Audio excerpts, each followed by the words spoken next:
Welcome to this Good Friday reflection on the 7 last words.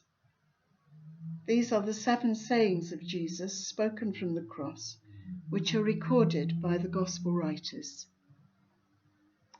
This afternoon we're going to share his last hour on the cross with him, to sit or kneel at the foot of the cross and hear him speak to us.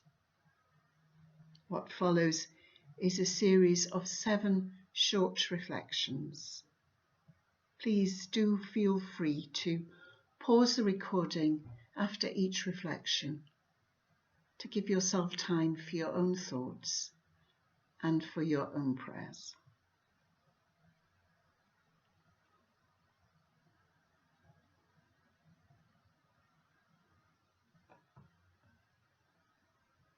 The first word from Luke's Gospel. Father, forgive them, for they don't know what they're doing. How appropriate that Jesus' first word from the cross should be a word of forgiveness. Father, forgive them.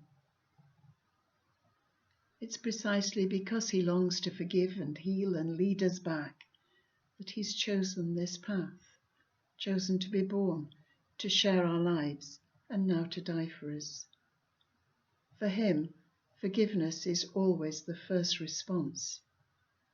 For me, it's almost always the last. And the person I often find it hardest to forgive is myself. And I can find it hard to believe that he can forgive me. But he does. Rejoice with me, he says to every one of us, for I have found my sheep that was lost. Betrayed, bloodied and broken, he looks at you and me with eyes of love.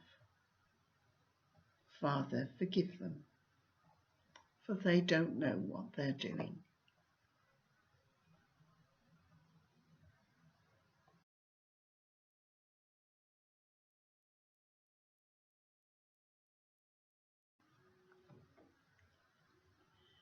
The second word from Luke's Gospel.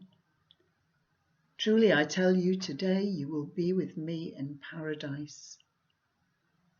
This word is Jesus' response to the thief crucified next to him, the one who said, Jesus, remember me when you come into your kingdom. To him Jesus replies, truly I tell you, today you will be with me in paradise. This is what the love of Jesus is like, isn't it? There's no one beyond its reach, no one too broken to fix, no one too wretched to redeem. Even us. I think all of us have times when we can't imagine that anyone could find anything lovable in us. We get bowed down by our failures. We despair of ourselves. That's when Jesus reminds us that we too can be with him in paradise. And he says it to the others too, the others we could never bring ourselves to love. In Jesus' eyes, there really is no one so far gone that they can't be found and saved.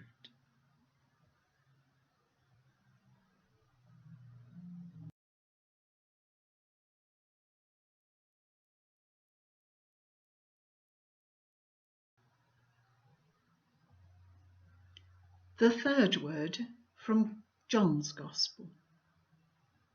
Woman, here is your son. Son, here is your mother. The women have remained with Jesus through the long anguished hours, and among them is Mary, his mother. The other disciples have fled, all except one, the disciple Jesus loves. And now, racked with pain, exhausted by fighting for every breath, faint from loss of blood and the searing heat, Jesus remembers them and loves them. Tenderly he gives them to one another, each to be a gift and a blessing to the other. How extra poignant this scene is for us today as we remember families unable to see one another, families who are bereaved or anxious for loved ones. In this word, Jesus calls us to care for others, just as he gives Mary to his friend and his friend to Mary to comfort and care for. So he gives us all to one another to be a gift and a blessing.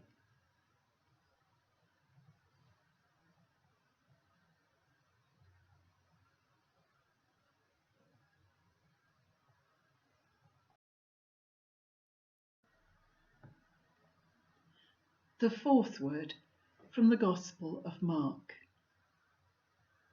My God, why have you forsaken me? Jesus has been betrayed, unjustly condemned, abandoned by his friends, and nailed to a cross. But there is worse to come. A strange darkness falls, the darkness that signals God's displeasure and judgment. And Jesus is cut off from God, abandoned, forsaken by his Father. All of his life, he has called God Abba, Father. But now that relationship is broken. And it's my sin that has done this. He has taken my sin that separates me from God and made it his. He suffers separation from God so that I can be set free to be God's beloved child. There is no depth of human experience he hasn't plumbed, no place so dark, no place I can ever go where he has not already been, my Saviour and my Lord. My God, he cries, why have you forsaken me?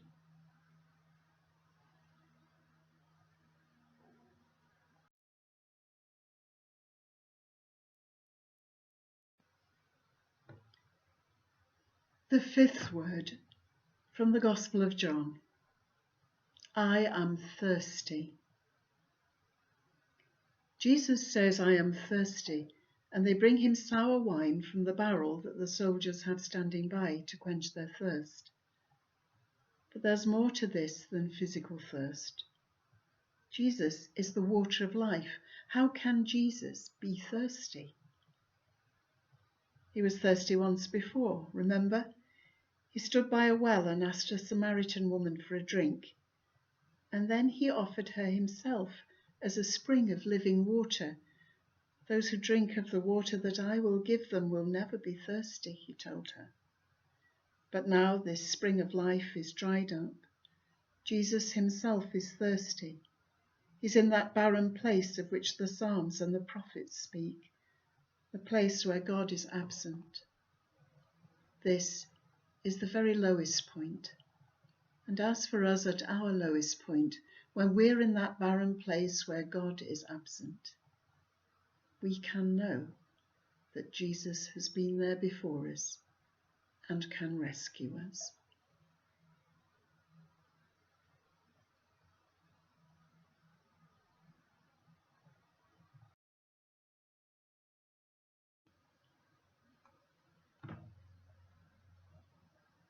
The sixth word from John's Gospel. It is finished. We read in John 19, when Jesus had received the wine, he said, it is finished. In Aramaic and in Greek, it is finished is one word, and it doesn't mean perhaps what we think it does. It doesn't mean I'm finished, enough, I've had it. It means that's that sorted then. It's all been dealt with. I've done it. It's the word you'd write on a bill to show it had been paid. It is finished, Jesus says, and it is a shout of triumph.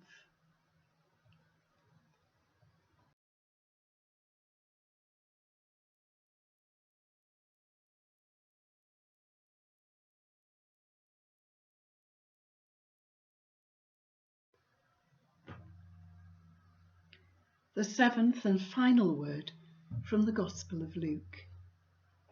Father, into your hands I commend my spirit. I recently enjoyed a video clip of my friend's husband throwing their 5-month-old up into the air and catching him. Just watching it on video, I had my heart in my mouth. But the little chap couldn't get enough of it. And that's because he felt completely safe. Because he knows that his Father is always there to catch him. And now, at the end, the darkness that surrounded Jesus lifts, and he sees his Father's arms ready to catch him. For God is faithful, and we can all be sure that his arms are ready for us too.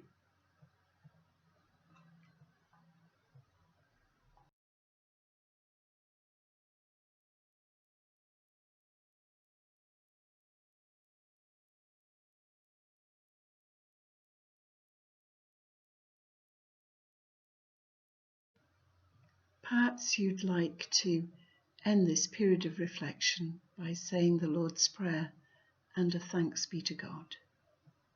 May you have a very happy